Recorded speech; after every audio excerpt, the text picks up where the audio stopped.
Hey everybody, the video you are about to see I filmed yesterday morning before the news broke about the NBA suspending its season. Now this video is kind of lighthearted and obviously doesn't tackle the very serious topic about the fact that our sports leagues are getting suspended and what might that mean to the sports card investor community. I did a video last night. I went live when I heard the news of the NBA suspending its season, and I shared some initial thoughts about my reaction and what that means in terms of sports cards. So if you haven't seen that video yet, it's on my YouTube. I recommend going back and watching it to hear my reactions last night. I also pledge to you as a subscriber of this channel that over the next few weeks and months, as we see the impact of this virus and what that means in terms of sports leagues, I will be producing regular videos to tell you what is happening in the sports card market. I will be giving you data and statistics to let you know, are prices dropping at all? Is volume dropping at all? What are we seeing? And my overall message to everyone who watched the live stream last night was, don't panic. Don't go sell and liquidate all of your cards tomorrow. I think that's a bad move. This virus will pass. The sports seasons will come back at some point. And when that happens, I do expect the card market to come roaring back. But I also do expect the volume of cards being bought and sold on eBay and other sites to slow down in the upcoming weeks. Go watch my other video for more analysis on that. And again, subscribe to this channel if you are not yet subscribed, because I will be providing you regular updates with what is happening in the market. But now onto the video for today. I decided to go ahead and put this out anyway because some of us could probably use a little bit of a lighthearted break and focus in on the fun of sports cards. That's one of the wonderful things about sports cards is they provide an escape from the reality of, network news and some of the things that are happening in the country that aren't so great. So enjoy, and I'll see you back soon with more videos about the status of the sports card market. 1986 FLEER was one of the most iconic card sets of all time, with rookie cards of basketball legends like Michael Jordan, Charles Barkley, Karl Malone, Clyde Drexler, Dominique Wilkins, Isaiah Thomas, Hakeem Olajuwon, Joe Dumars, and Chris Mullin. But out of all of those guys, who makes the best investment from 1986 FLEER? My name is Jeff Wilson. By day, I invest in tech companies. And at night, I invest in sports cards. Join me on my journey to profit from the hobby we all love. Hello, sports card investors, and welcome to another episode. We've got a fun one today. We are taking some of the best basketball players of all time who all happen to have their rookie cards in 1986 FLEER. What an epic set of basketball. And we are putting them head to head to determine who makes the best investments. Folks, have you entered my Instagram contest yet? Thanks to all of you who have entered. I am giving this box of Prism basketball away for free. All you have to do is follow me on Instagram at SportsCardInvestor on Instagram and tag 3 of your friends in the comments. If you haven't done it, pause the video and go do it right now. Let's talk about this epic 1986 FLEER basketball battle. So this was the year where we had just an absolutely amazing rookie class. I mentioned some of the guys, and let's take a look at the prices of 1986 FLEER in comparison to each other. Now, of course, what you're seeing right here, if you're looking on the screen, is you're seeing one guy, one line above all of the others. And by the way, we're looking at PSA 9. These are the PSA 9s of all of these guys in 1986 FLEER because PSA 9 is more accessible. PSA 10 is, sky high in terms of prices and very hard to find. So these are PSA 9. And of course, the guy at the top of this is Michael Jordan. He is so far above everybody else's prices. And Michael Jordan's card prices from PSA 9, 1986 FLEER have been on an incredible rise. 90 days ago, these card prices were going for right around $6,000. And in the last few days, they've been selling for close to $10,000. In fact, we had one that sold for over $10,000. So just in 90 days, Michael Jordan has seen an incredible run. And right off the bat, I will tell you, I think if you're going to shell out the bucks to invest in 1986 FLEER, I would buy Michael Jordan. First and foremost, no question about it. Michael Jordan, the GOAT, most think. Some might argue, I guess, LeBron, but, Michael Jordan, an amazing player, and I think a really good investment. As people are coming back in the hobby, I would pick up Michael Jordan. But that takes a little bit of drama out of the episode today, so we're actually going to eliminate Michael Jordan, and we're going to debate the rest of the guys.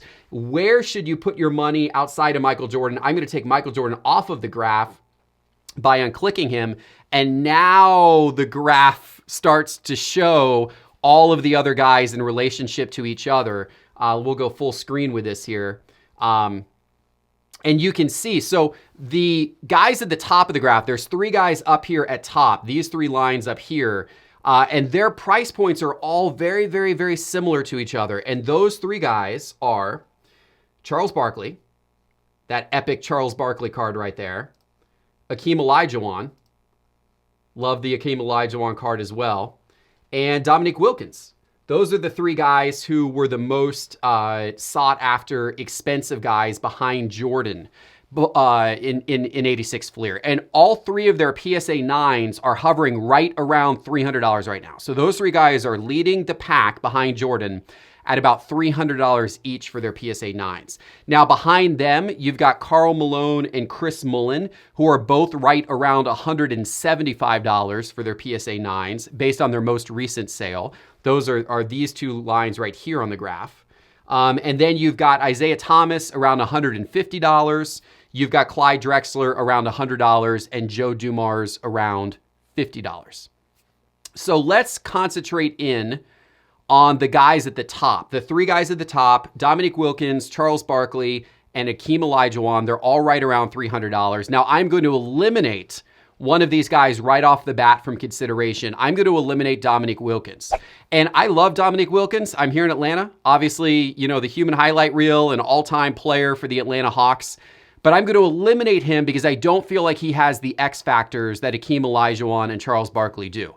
Charles Barkley, very well-known media personality, on TV all the time, has a likable personal image. A lot of people really enjoy Charles Barkley. Hakeem Olajuwon, multiple rings, and has the X factor of being an international superstar, one of the first players to really bring such great attention to the game internationally. So those 2 guys I feel rise a little bit above Dominique. And so what I'm going to do now is zero in on those 2 guys. And here are the 2 of them compared to each other. So your line, your black line on the top of the graph is Charles Barkley, and your purple line is Hakeem Olajuwon. And as you can see, they both followed a fairly similar pattern. If you go off their last couple of sales, Hakeem Olajuwon's kind of actually caught up to Charles Barkley. Hakeem Olajuwon's got a little bit of a trend line pointed up a little bit more than Charles Barkley. The dotted line is the trend line. But both of these guys are right around the same price.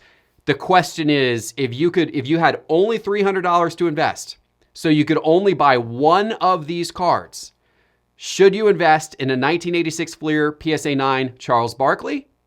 Or should you invest in a 1986 FLEER PSA 9 Hakeem Olajuwon? What a question that is. But this is a very real scenario for some of you out there, right? I like buying 86 FLEER. You got $300 to spend. Who are you going to put your money on? Let's look at Charles and Hakeem in a little bit more detail. So as most of you probably know, Charles is an Alabama boy. He went to school in Auburn and came into the league via college, having success at Auburn. Whereas Hakeem is an international superstar, born and raised in Nigeria, came to the United States for college, went to the University of Houston, and actually made 3 Final Fours while at the University of Houston while in college. Both very accoladed coming into the NBA, and their NBA stats, we're going to use that as kind of our first deciding category here, NBA accolades and stats. So Charles won MVP in 1993. Hakeem won MVP in 1994. They both have one MVP award. Charles was an 11-time NBA All-Star. Hakeem was a 12-time NBA All-Star. Charles made the NBA First Team 5 times. Hakeem made the NBA First Team 6 times. Charles was the member of the Dream Team twice.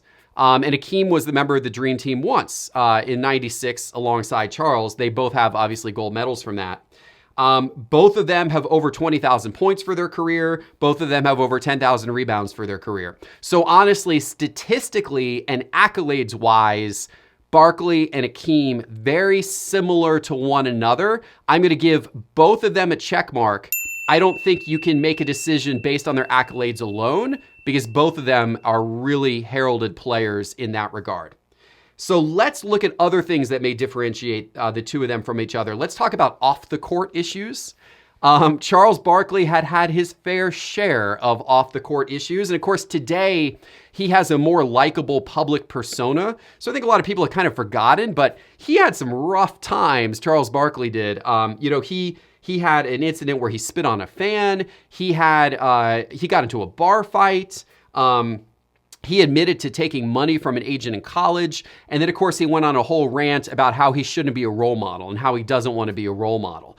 All things that were definitely not positive for his image, I guess it was positive for him being a bad boy, but not positive for his likability. Now, of course, he's distanced himself from a lot of that now, but that was how he was for many, many years. Hakeem, really the worst thing in Hakeem's background is that he had a really rough salary dispute, contract dispute leading into 1992, to the point where the Rockets organization, Houston Rockets, accused him of faking a hamstring injury and sitting out with a fake injury just because he was doing it because of the contract negotiation, because of the fact he didn't like his contract. But that's not nearly as bad as some of Charles' antics. So in the category of off-court behavior, I'm going to give the check mark to Hakeem. I think Hakeem has been a little bit more of a model citizen over the course of time. All right, now let's talk about the X factor. Which of these guys has more of the X factor that might make them more investable, that might make you want to invest in them over the other guy? So for Charles Barkley, his X factor is his TV appearances, his personality, the fact that you see him all over the media. And that is good for his popularity and good for his card prices. Whenever you have a player who, after their playing career, goes on and remains in the spotlight through TV, through broadcasting, through movies, whatever it is, that is positive in terms of their public image and in terms of their card prices continuing to remain strong and appreciate. Charles Barkley has that. But on the other hand, Hakeem, he's got the international angle. Hakeem is, he was the first foreign-born player to ever win the MVP award. Think about that. The first foreign-born player to ever win the MVP award. That is a huge deal because the NBA is such an international game these days. There's so many international superstars in the league. He was a trailblazer. He was the first international superstar to win an MVP. So that is big in his corner. So in the category of X Factor, it's a tie. I'm going to give both of these guys a check mark. I think both of them have X factors that are definitely in their favor. So the final category to compare these guys on, championship rings. How did these guys do in terms of rings? And this is where the real difference lies. Charles Barkley made the NBA Finals once. In 1992, 1993, it was his first season with Phoenix. They got to the NBA Finals and they lost to the Jordan and the Chicago Bulls in 6 games. No shame in that. But that was the only time he ever got to go. And in the following year, 1993, 1994, they actually got eliminated by Hakeem's Rockets in the playoffs despite having a 2-0 lead. And then the year after that, 1994, 1995, they got eliminated again by Hakeem's Rockets despite having a 3-1 lead. So two of Barkley's 3 best chances to win a ring, he got eliminated after having a lead over Hakeem. Of course, on the flip side, Hakeem has been in the NBA Finals 3 times, won 2 of those times, the 2 times that I just talked about, 94 and 95, when they beat the Phoenix Suns led by Barkley in the playoffs. And in both 1994 and 1995, Hakeem was the Finals MVP in both of those NBA championships. So in the category of rings, the check mark clearly goes to Hakeem. He stands out from Barkley in a big way in this category. So here we go. Who would I rather invest in if I had $300 to invest in? It pains me to say, because I really like Charles Barkley, but Charles, you've been knocked out. Hakeem, you are my investment. My $300 is going into your PSA 9 card. Folks, if you enjoyed the graphs on this episode and all of my episodes, people ask, where am I getting these graphs and data from? It's my Market Movers data tool. I built this system. I built the first system that is bringing in pure sales data from eBay and is able to do these graphs and trending card reports. It's a really, really cool system. Every single day, it shows you who's trending, prices that are going up and down. Check it out. Go to my website, sportscardinvestor.com, and click on Market Movers in the main menu bar. Again, sportscardinvestor.com, and click on Market Movers. And don't forget about my Instagram contest. Follow Sports Card Investor on Instagram, tag 3 friends. I would love to send this box of sealed Prism, $300 value. I would love to send it to you. Thanks so much for watching, everybody. Enjoy the rest of your day, and I'll see you back this weekend with new episodes.